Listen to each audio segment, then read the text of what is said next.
watch the other stuff first. The second greatest mystery on earth is how baseball players get paid so much damn money. I don't get it. I went to my first game today. The game's boring as hell. The tickets were $5, but the seats were still empty. Nobody was there. It's 4 hours of nothingness with maybe 3 or 4 hits in between. The fans spent most of the time spending $20 on shitty light beer and chugging it than actually watching the game. The greatest mystery on earth, however, is how Faze Clan hasn't gone bankrupt yet. They've been trying to go public for a while to get buku bucks, but it hit a little bit of a roadblock when they had to refile because their estimates were off by $10 million. But they had a good reason. It's because productions cost a lot of money, and they do some cool productions. Namely, Phase 1. It's their newest show. It's basically whittling down the entirety of the world to one new Phase member, an open casting call. The winner gets $1 million in crypto from MoonPay, which is like a Coinbase or Crypto.com competitor.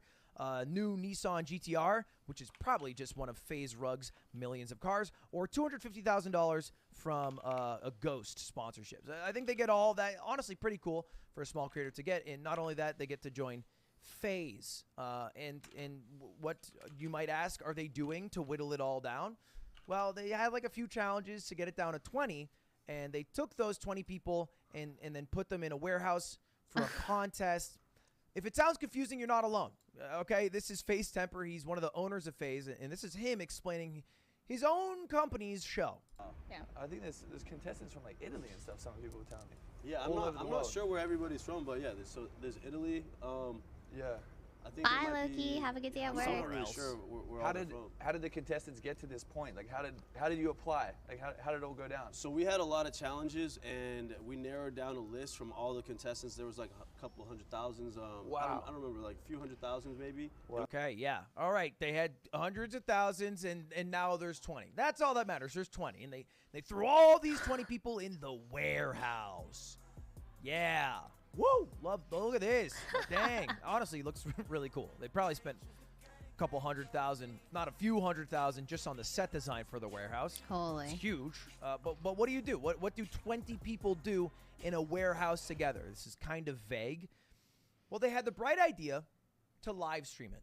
Not a bad idea. It's the hardest job on earth. Okay. But they had the bright idea to live stream every second of it, of every day, for 15 days straight. Huh. Yeah, 15 days straight of live streaming. Interesting. 20 people. Kind of like a reality show, but without all the editing that makes it like juicy and drama-y, and without the talking head parts. Like an uncut CCTV version of Big Brother. And it's about what you'd expect. 100% it is, bro. Kind of boring. I mean, like, look, it's just people sitting and trying to fill the time on camera. So I don't know. I've done this before. Without the clock next to my face, people don't really give a shit. Human lives are generally kind of boring. So it's a lot of showing off the people's personalities, them sitting around. But the shots look good. I mean, it looks like a reality show. It probably would be better if it was edited. True. But look, don't take my word for it. Look at the results. It has about 2,800 average viewers, even though it probably costs millions and millions of dollars to produce, in prize pooling and in production and everything. There still were a few amazing moments.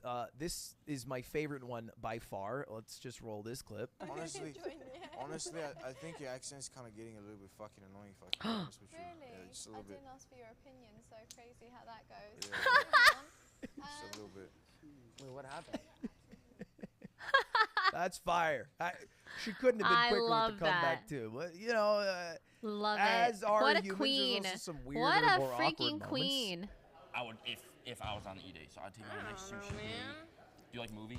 Like drive-in movies? He's talking about taking her on a date. I like when I'm friends with someone first, and I kind of get a feel for how they are, and then maybe. What if like we just hung out like just friends?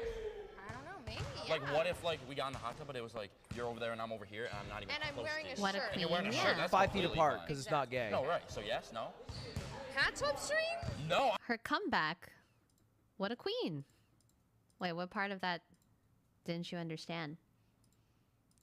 The guy was literally like, dude, not gonna lie, your accent's kind of fucking annoying. And she's like, I don't remember asking. And I'm like, that's a pretty queen response. I'm not. They're asking that. No, but like, what if you're on that side, I'm on that side, and then we just talk like friends, Fake friends, accents are complete pretty friends. cool. Wait, was her accent fake?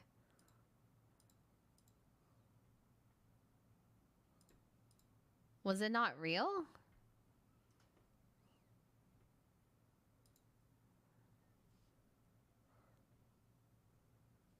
I mean, I don't know. I didn't watch, but it sounded like it was real.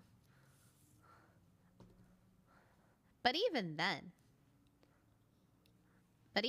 I feel like someone saying like, "Hey, you sound fucking annoying," is rude. Like, you just don't say that shit. Nobody asked for your opinion. And even if you were, okay, even if her accent was fake, like she was like doing it for fun, he could have just said, "Hey man, it's I don't know, it's kind of getting to me," or something, you know, like maybe we could speak how we normally speak. You know, there's a much nicer way to say what he said. Like, if someone came up to you and you were just like doing something for fun, and then they're like, "You know what? You sound kind of fucking annoying." How would you react? Obviously, you'd be like, "Yeah, nobody freaking asked." Just as an L for that? Okay, buddy. So if we said it on We'd be a W duo. That's oh yeah, for sure. we would. Not a W 3-pointer, not gonna lie. So you None know your that's one of the business, moments. true. And there's also some contestants that are creating some controversy, like Tommy. This is something he posted that I thought painted Tommy better than any video could. Her Road's out in response was Wisconsin very making a Giga video about Chad. my I mom to agree. honor her passing in the middle of nowhere. I find some G Fuel.